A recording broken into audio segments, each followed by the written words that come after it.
आज पूरी दुनिया में विश्व स्वास्थ्य दिवस यानी वर्ल्ड हेल्थ डे मनाया जा रहा है। और जब भी हम स्वास्थ्य के बारे में सोचते हैं तो हम शरीर में किसी भी तरह की बीमारी के ना होने को स्वास्थ्य मान लेते हैं। लेकिन वर्ल्ड हेल्थ ऑर्गेनाइजेशन के मुताबिक सिर्फ बीमारियों का ना होना ही स्वास्थ्य नहीं है। स्वस्थ व्यक्ति वही है जो शारीरिक, मानसिक और सामाजिक रूप से भी एकदम फिट हो। भारत की मानसिक सेहत कितनी तेजी से बिगड़ रही है, इसका अंदाजा आप इस बात से लगा सकते हैं कि भारत क्रोधित और उदास लोगों का देश बन गया है। हम आपको डीएनए में पहले भी बता चुके हैं कि खुश रहने के मामले में भारत चीन, पाकिस्तान, बांग्लादेश और श्रीलंका से भी नीचे 118वें नंबर पर है। लेकिन भारत के लोगों का शरीर भी स्वस्थ नहीं है। शारीरिक सेहत के मामले में भारत की स्थिति बहुत चिंताजनक हो गई है। भारत एक उभरती हुई आर्थिक शक्ति है। भारत दुनिया का सबसे युवा देश है। NSSO के मुताबिक भारत की कुल जनसंख्या में 47 करोड़ से ज्यादा लोग कामकाजी हैं। लेकिन भारत धीरे धीरे बीमार और थके हुए लोगों का देश बनता जा रहा है। दिसंबर 2015 में आई लैंसेट रिपोर्ट के मुताबिक सेहत के मामले में 5 ब्रिक्स देशों में भारत सबसे नीचे है। ब्रिक्स में भारत के अलावा ब्राजील, रूस, चीन और साउथ अफ्रीका शामिल है। 2013 में पूरी दुनिया में बीमार लोगों की कुल संख्या में से 20% भारतीय थे।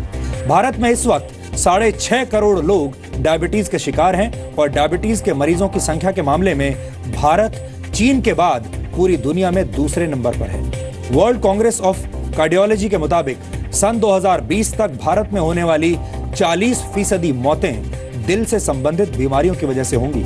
भारत में हर 10 में से एक व्यक्ति किडनी की बीमारी से पीड़ित है और ज्यादातर लोगों को इसका पता तब चलता है जब उनकी किडनी 60% तक बेकार हो चुकी होती है। मोटे और जरूरत से ज्यादा वजन वाले लोगों की संख्या के मामले में भारत दुनिया में तीसरे नंबर पर है और भारत में ही दुनिया के सबसे ज्यादा अंडरवेट लोग भी रहते हैं। WHO के मुताबिक भारत में हर 5 में से एक व्यक्ति डिप्रेशन का शिकार है, यानी भारत की 20% आबादी निराशा में जी रही है। वर्ल्ड हेल्थ डे का थीम इस बार बीट डायबिटीज है, यानी इस बार पूरी दुनिया में डायबिटीज को हराने के लिए लोग मीठी मीठी कस्में खा रहे हैं। लेकिन कड़वी सच्चाई यह है कि अगर डायबिटीज एक देश होता तो वो आबादी के मामले में दुनिया में तीसरे नंबर पर होता। WHO के मुताबिक दुनिया भर में करीब 42 करोड़ 50 लाख लोग डायबिटीज का शिकार हैं। भारत में डायबिटीज के मरीजों की संख्या ब्रिटेन की पूरी आबादी से ज्यादा है। भारत में करीब 6 करोड़ 50 लाख लोग डायबिटीज के मरीज हैं, जबकि ब्रिटेन की आबादी 6 करोड़ 40 लाख है। इसी तरह चीन में डायबिटीज के शिकार लोगों की संख्या 9 करोड़ 84 लाख के करीब है। भारत में डायबिटीज कैंसर से भी दुगनी रफ्तार से लोगों की जान ले रही है।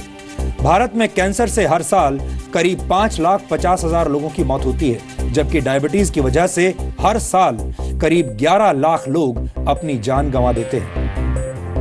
दुनिया में डायबिटीज का शिकार हर 5वां व्यक्ति भारतीय है। पिछले 20 वर्षों में भारतीय घरों में चीनी का इस्तेमाल दुगना हो गया है और सुस्त जीवन शैली के साथ ज्यादा चीनी और मीठे का सेवन करना डायबिटीज का कारण बनता है। 1991 और 92 के बीच भारत में चीनी की खपत 12 किलो प्रति व्यक्ति थी, जो अब बढ़कर 20 किलो प्रति व्यक्ति हो चुकी है और ये मीठा जहर अब लोगों की जान ले रहा है। भारत में डायबिटीज के 56% मरीज 40 से 50 वर्ष के बीच हैं। भारत में 3 करोड़ से ज्यादा लोगों को ये नहीं पता कि उन्हें डायबिटीज है। WHO का अनुमान है कि भारत में डायबिटीज के शिकार लोगों की संख्या सन 2030 तक 10 करोड़ से ज्यादा हो जाएगी। डायबिटीज की वजह से भारत को आने वाले 10 वर्षों में करीब 23,30,000 करोड़ रुपए का नुकसान होगा, यानी भारत को हर साल करीब 2 लाख करोड़ रुपए डायबिटीज से लड़ने पर खर्च करने होंगे और ये भारत के स्वास्थ्य बजट से 5 गुना ज्यादा रकम है। इस वक्त भारत का स्वास्थ्य बजट 38,899 करोड़ रुपए का है। ये भारत की उम्मीदों को घायल करने वाले आंकड़े हैं, क्योंकि थके हुए और बीमार लोग भारत को विकसित देश नहीं बना सकते। हमारे पास युवाओं की सबसे बड़ी जनसंख्या है, हमारे पास बहुत बड़ी वर्कफोर्स है, लेकिन इस जनसंख्या में बीमारियों और अवसादों का घुन लग चुका है और जो लोग खुद बीमार हैं वो एक स्वस्थ और सफल राष्ट्र का निर्माण नहीं कर सकते। इसलिए भारत को अपनी बीमारियों का इलाज जल्द से जल्द ढूंढना होगा। डायबिटीज से जुड़ा एक डराने वाला आंकड़ा यह भी है कि यह बीमारी अब भारत के बच्चों को भी अपना शिकार बना रही है। 2015 में हुए एक सर्वे के मुताबिक भारत के 66% बच्चों के शरीर में शुगर का स्तर असामान्य पाया गया है। Centre for science and environment यानी CSE के एक रिसर्च के मुताबिक भारत के शहरों में रहने वाले 14 से 17 साल के 29% स्कूली बच्चे मोटापे और ज्यादा वजन की समस्या से ग्रस्त हैं, जबकि इसी आयु वर्ग में गांव में रहने वाले 11% बच्चे मोटे हैं या फिर उनका वजन ज्यादा है। यही मोटापा आगे चलकर हृदय रोग और डायबिटीज जैसी बीमारियों का कारण बन जाता है। भारत में डायबिटीज के 90% मरीज टाइप 2 डायबिटीज के शिकार हैं। टाइप 2 डायबिटीज लाइफस्टाइल से संबंधित रोग है, यानी जीवन जीने के तरीके में थोड़ा सा बदलाव करके इस डायबिटीज से बचा जा सकता है। इसके लिए बस आपको दिन भर सक्रिय बने रहना है। आप हर रोज 10,000 कदम चलने की आदत अपनाकर भी डायबिटीज से बच सकते हैं। प्रोसेस्ड फूड यानी डिब्बा बंद भोजन भी आपको छोड़ देना चाहिए। आपको खाने में मीठे और चीनी का इस्तेमाल बहुत कम कर देना चाहिए। वजन को लगातार नियंत्रण में रखकर भी डायबिटीज से बचा जा सकता है। पेट के आसपास की चर्बी यानी बेली फैट को भी तेजी से कम कीजिए, क्योंकि तोंद आपको डायबिटीज का मरीज बना सकती है। कम से कम 7 घंटे की गहरी नींद लेने से आप डायबिटीज के खतरे से बच सकते हैं। 30 वर्ष की उम्र के बाद आपको समय समय पर ब्लड शुगर की जांच भी जरूर करानी चाहिए।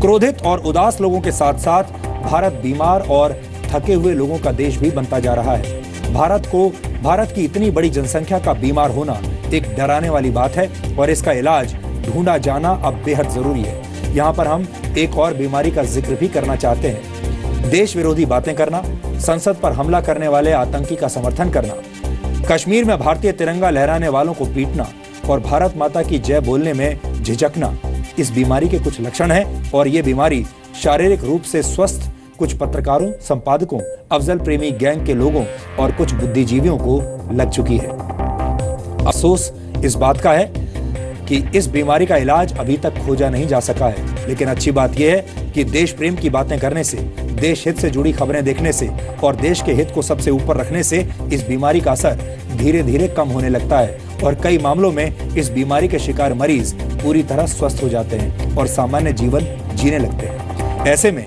विश्व स्वास्थ्य दिवस के मौके पर हमारी कामना है कि भारत का आम आदमी स्वस्थ रहे, खुश रहे, अपने जीवन की भलाई के बारे में सोचे और अपने देश को आगे बढ़ाने के लिए काम करे। डीएनए में हम आपको यह भी बता चुके हैं कि कैसे भारत में छोटे छोटे बच्चे और युवा बीमारियों के शिकार हो रहे हैं। हाल ही में सिर्फ 10 साल के एक बच्चे के दिल की बाईपास सर्जरी हुई थी। आपको बता दें कि भारत में हार्ट अटैक का शिकार होने वाले 12% लोगों की उम्र 40 वर्ष से कम है। यानी ये वो लोग हैं जो अभी कामकाज कर रहे हैं, नौकरियां कर रहे हैं। इस उम्र के लोगों का दिल कमजोर होना कोई अच्छी बात नहीं है, ये बहुत बुरा संकेत है। लेकिन जो लोग शारीरिक रूप से सक्रिय रहते हैं, उनका दिल उन्हें जल्दी धोखा नहीं देता।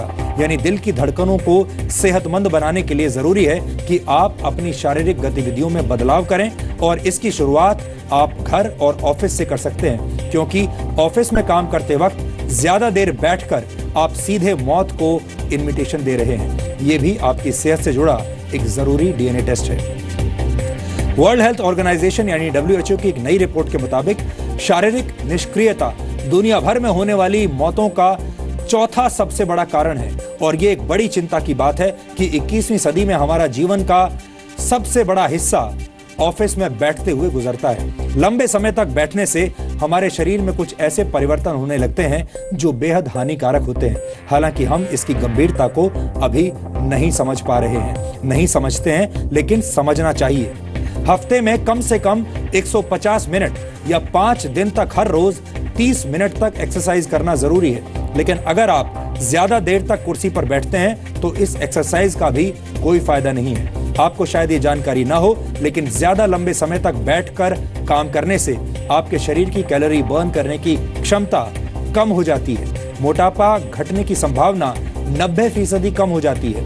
पैरों में होने वाली इलेक्ट्रिकल गतिविधि रुक जाती है। इससे कैंसर जैसी खतरनाक बीमारी का खतरा भी बढ़ जाता है। साथ ही मोटापा बढ़ने लगता है और मेटाबॉलिक एक्टिविटी कम हो जाती है। इसे मेटाबॉलिक सिंड्रोम भी कहते हैं।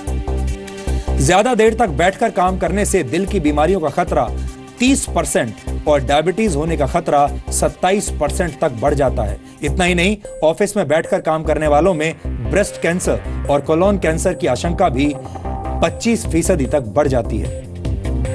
अब सवाल उठता है कि ऐसी स्थिति में आपको क्या करना चाहिए। इसके लिए अब मैं आपको कुछ जरूरी उपाय बताता हूं, जिन्हें आजमाकर आप अपने ऑफिस में अपने शरीर के लिए एक स्वस्थ और सुरक्षित वातावरण पैदा कर सकते हैं। ऑफिस में काम करने के दौरान हर 1 या आधे घंटे के अंतराल में आपको खड़े हो जाना चाहिए और 10 मिनट के लिए अपने हाथ पैर चलाने चाहिए। कोशिश करें कि आप कोई भी मीटिंग लंबे समय तक बैठकर ना करें।